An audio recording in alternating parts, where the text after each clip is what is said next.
শীতের মরশুম শুরু হয়ে গেছে আর শীত মানেই নানা রকম পিঠে পুলি। তার মধ্যেই সবার প্রথমে যেটা মনে আসে সেটা হচ্ছে ভাপা পিঠে। তবে এই ভাপা পিঠাটা কিন্তু অনেকেই বানানোর চেষ্টা করে, কিন্তু বেশিরভাগ ক্ষেত্রেই ব্যর্থ হয়। অনেক সময় ভেঙে যায়, ঠিক মতন তৈরি করতে পারে না। আজকে আমি তাই ভাপা পিঠার রেসিপিটা তোমাদের সঙ্গে শেয়ার করব। খুবই সহজ একটা recipe. Hello friends, welcome to Shimpi mummy's kitchen. আজকে আমি খুব সহজেই কিন্তু ভাপা পিঠা কিভাবে তোমরা বানিয়ে নিতে পারবে সেই রেসিপিটাই শেয়ার করব। সেটাও আবার ভাতের হাঁড়িতে।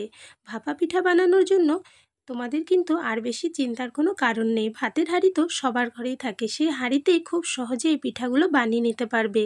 তাহলে পুরো রেসিপিটা দেখো, তাহলেই কিন্তু বুঝতে পারবে আমি এই ভাপা পিঠাগুলো কিভাবে তৈরি করেছি। আর এই পদ্ধতিটা ফলো করে তোমরা কিন্তু খুব সহজেই এই ভাপা পিঠাগুলো ঘরে বানিয়ে নিতে পারবে। তাহলে চলো রেসিপি শুরু করা যাক। ভাপা পিঠা বানানোর জন্য সবার প্রথমেই একটা বাটিতে আমি নিয়ে নিচ্ছি 2 কাপ চালের গুঁড়া। এই চালের গুঁড়াটা আমি কিন্তু ঘরেই তৈরি করে নিয়েছিলাম। এর মধ্যে এবার অল্প জল দিয়ে দিলাম, আর এই জলটার মধ্যে আমি কিন্তু লবণ মিশিয়ে রেখেছিলাম।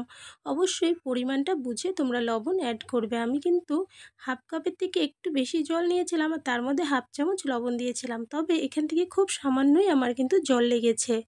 দেখো, অল্প জল দিয়ে এটাকে ভালো করে মিশিয়ে নিয়েছি, আর কিন্তু জল লাগবে না। হালকা একটু দেখো, এটা কিন্তু গুটি গুটি হয়ে আসছে, এইরকম হয়ে গেছে। আর মেশানোর দরকার নেই, আধা ঘন্টার মতো ঢেকে রেখে দিচ্ছি। এইবার এদিকে আমার লাগবে নারিকেল। এখানে আমি একটা আরচি নিয়েছি নারিকেলের। এবার এটাকে আমি চাকু দিয়ে উঠিয়ে নিচ্ছি। তবে তোমরা এইভাবে না করে কুড়ানি দিয়ে কুড়িয়েও নিতে পারো, সেক্ষেত্রেও কিন্তু বেশ ভালো হবে। তবে আজকে আমি এটাকে গ্রেটারে গ্রেট করে নেব। আর তার জন্য সবার প্রথমেই যে একটা চাকু দিয়ে নারিকেলের এইভাবে টুকরো টুকরো করে বের করে নিচ্ছি।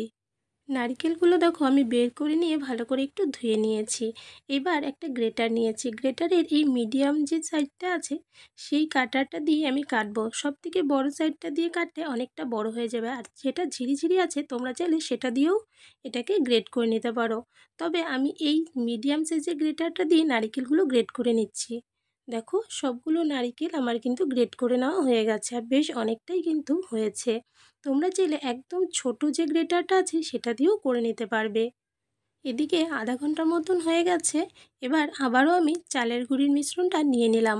আর এর মধ্যে যে ভেজা ভেজা ভাবটা ছিল, মানে এক্সট্রা যে জল জল ভাবটা ছিল, সেটা কিন্তু চালের গুঁড়িতে পুরো টেনে নিয়েছে। আর এখন দেখো আগের তুলনায় অনেকটাই ঝুরঝুরে হয়ে গেছে। এবার এর মধ্যে যে বড় বড় গুটিগুলো আছে সেইগুলো হাত দিয়ে ভালো করে এইভাবে করে একটু ভেঙে নিতে হবে। আর এইভাবে করে চালের গুঁড়িটাকে অল্প জল দিয়ে মেখে যদি কিছুক্ষণ রেখে দেওয়া যায়, সেক্ষেত্রে কিন্তু এক্সট্রা জলটা চালের গুঁড়িতে টেনে নেয় যতটা টেনে নেওয়ার। আর এতে করে পিঠাগুলো বানানোর পর বেশ ভালো হয়, খেতে সফট হয়। এইবার একটা বাটির উপরে একটা চালনি রেখেছি, আর এখান থেকে অল্প অল্প চালের গুঁড়ি দিয়ে হাত দিয়ে দেখো এভাবে করে ঘষে ঘষে আমি কিন্তু একদম মিহি করে চেলে নিচ্ছি। এভাবে চেলে নিলে কোনো রকম গুটি থাকবে না, বেশ ভালো হবে।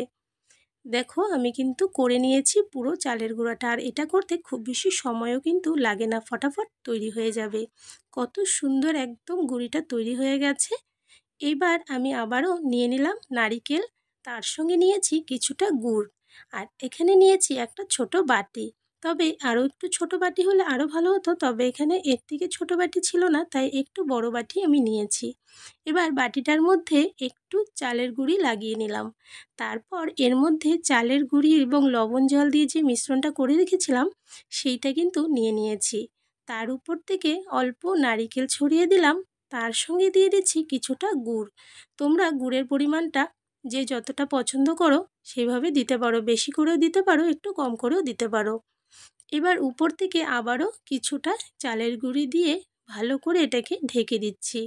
আর এই ভাপা পিঠাটা রেডি করার সময় এই বাটির মধ্যে যখন গুঁড়িটা দেবে তখন কিন্তু খুব হালকা হাতে এটাকে সমান করে নেবে, একদম চেপে চেপে কিন্তু করবে না, সেক্ষেত্রে কিন্তু পিঠাগুলো ভালো হবে না।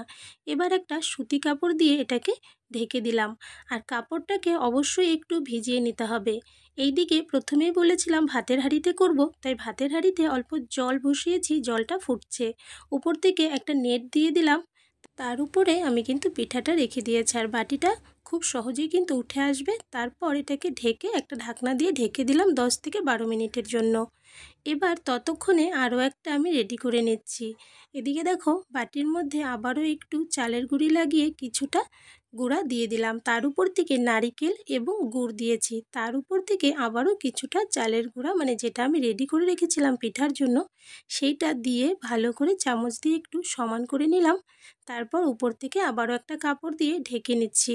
আর এখানে আমি দুটো কাপড়ের টুকরা ইউজ করেছি, তোমরা ওইভাবে করে দুটো নিয়ে নেবে, তাহলে কিন্তু অনেক সুবিধা হবে, ঝটপট একের পর এক তৈরি করতে পারবে। এদিকে প্রায় 12 মিনিট হয়ে গেছে, আমি একটা পিঠা নামিয়ে নিলাম। সেম প্রসেসে আমি কিন্তু আরও একটা পিঠা দিয়ে দিলাম। আর এই জলটার মধ্যে যেহেতু জাল উঠছে, পুরো ভাপ কিন্তু বের হচ্ছে, তাই খুব সাবধানে কাজটা করবে। আবারও এটাকে 10 থেকে 12 মিনিট ঢেকে দিলাম। আর এদিকে দেখো আগে যে পিঠাটা আমি নামিয়ে নিয়েছিলাম সেটাকে খুলে দেখাচ্ছি তোমাদের কেমন হয়েছে। খুব সহজেই কিন্তু কাপড় থেকে এটা বের হয়ে আসবে, একটু সাবধানে করবে, তাহলে কিন্তু আর কোনো সমস্যা নেই। দেখো কত সুন্দর হয়েছে, কোনো রকম ভাঙেনি, কিচ্ছু হয়নি, দারুণ হয়েছে পিঠাগুলো। আর যেহেতু একটু বড় বাটি ইউজ করেছিলাম 2 কাপ চালের গুঁড়ার থেকে, আমার কিন্তু টোটাল এখানে 4টা ভাপা পিঠা তৈরি হয়েছিল একটু বড় সাইজের। দেখো কত সুন্দর ভাপা পিঠাগুলো রেডি হয়ে গেছে, প্রত্যেকটাই এইভাবে করে আমি তৈরি করে নিয়েছিলাম। আর আমার এই ভাপা পিঠার রেসিপিটা তোমাদের কাছে কেমন লাগলো অবশ্যই কিন্তু কমেন্টস করে জানিও, ভালো লাগলে লাইক করো, শেয়ার করো বন্ধুবান্ধবদের সঙ্গে। আর এই চ্যানেলে যদি নতুন হয়ে থাকো তাহলে চ্যানেলটাকে প্লিজ সাবস্ক্রাইব করে নিও, সাবস্ক্রাইব করে পাশে থাকা বেল আইকনে অল বাটনসে প্রেস করে দেবে, তাহলে এই চ্যানেলে আপলোড করা যে কোনো নতুন ভিডিও নোটিফিকেশন তোমরা কিন্তু সবার প্রথমে পেয়ে যাবে। ভাপা পিঠাগুলো তো রেডি হয়ে গেছে, এবার আমি ভেঙে দেখাচ্ছি। আর এখানে 3টা ভাপা পিঠা আমি কিন্তু গুড় দিয়ে করেছিলাম, আর একটার মধ্যে দিয়েছিলাম নারিকেলের সঙ্গে চিনি, এটাও কিন্তু বেশ ভালো হয়েছিল। তোমরা এখানে চিনি গুড় যেটা দিয়ে পছন্দ সেটা দিয়ে বানিয়ে নিতে পারবে, দুরকমভাবেই কিন্তু দারুণ হয় এই পিঠাগুলো। এই ঠান্ডাতে অবশ্যই এই ভাপা পিঠাটা এইভাবে করে বানিয়ে দেখো, দারুণ মজার হবে। আর এইরকমই আরও একটা নতুন রেসিপি ভিডিও নিয়ে তোমাদের সঙ্গে আবারও দেখা হবে, তাহলে আজকের জন্য বাই বাই।